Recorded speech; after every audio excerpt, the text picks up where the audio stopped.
हाँ, तो यहाँ पर जो मैं चीज़ बताने वाला हूँ बहुत ज़्यादा इंपॉर्टेंट है। फ़र्स्ट ऑफ़ ऑल ये सारी इन्फॉर्मेशन मुझे मेरे एक चाइनीज़ दोस्त से मिली है, जो कि मेरा बिज़नेस पार्टनर है और हुआंगयांग सिटी में रहता है, जो कि वुहान के बहुत ज़्यादा पास है।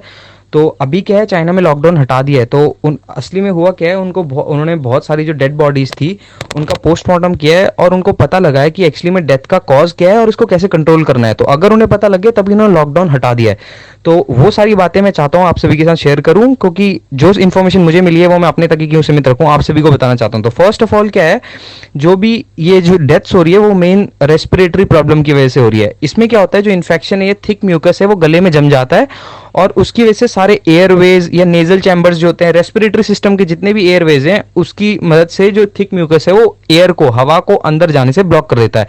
थिक म्यूकस मतलब बलगम जो है वो गले में जम जाता है और वो हवा को अंदर जाने नहीं देता, ऑक्सीजन को जाने नहीं देता, तो तभी लोगों को वेंटिलेटर की जरूरत पड़ती है।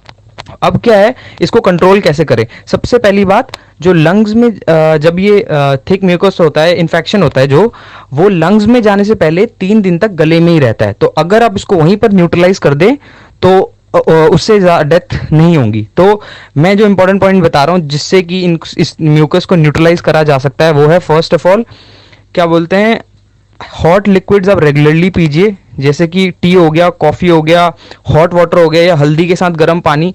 गर्म पानी जितना रेगुलरली पी सकते हैं उतना ज़्यादा पीजिए। तो इससे होगा क्या, जो थिक म्यूकस जमा है हमारे हमारे गले पे, वो नीचे पेट में चला जाएगा और पेट में होते हैं गैस्ट्रिक जूसेस।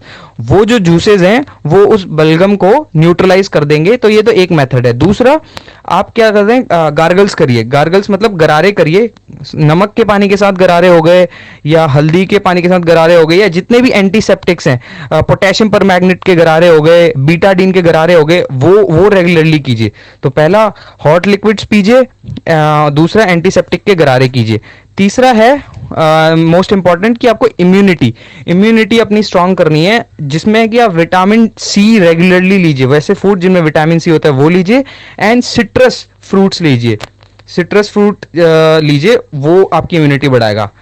और इससे भी ज़्यादा इंपॉर्टेंट, जब भी आप लोग बाहर जाते हैं एटीएम के लिए, राशन लेने के लिए, या और भी कोई मेडिकल शॉप में जाते हैं, तो सब लोग क्या होता है, हैंड सैनिटाइज कर लेते हैं, मास्क पहन लेते हैं, सोचते हैं कि अब तो कंट्रोल हो गया, अब तो कोई दिक्कत नहीं है।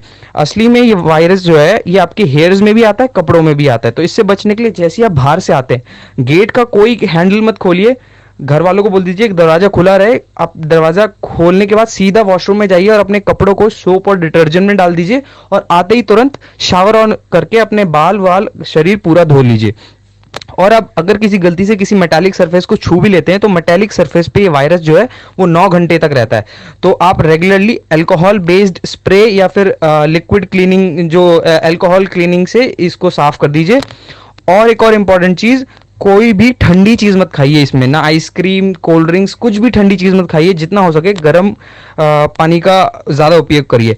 यही सारी चीजें जो बहुत ज्यादा इंपॉर्टेंट है और मुझे लगा कि आप सबके साथ शेयर करनी चाहिए, जो कि इन्फॉर्मेशन मेरे पास आई है मेरे चाइनीज दोस्त से। तो अगर आपको ये इन्फॉर्मेशन यूजफुल लगी तो प्लीज इसे अपने किसी जानने वालों को शेयर करिए, ताकि ये ज्यादा से ज्यादा लोगों तक पहुंचे।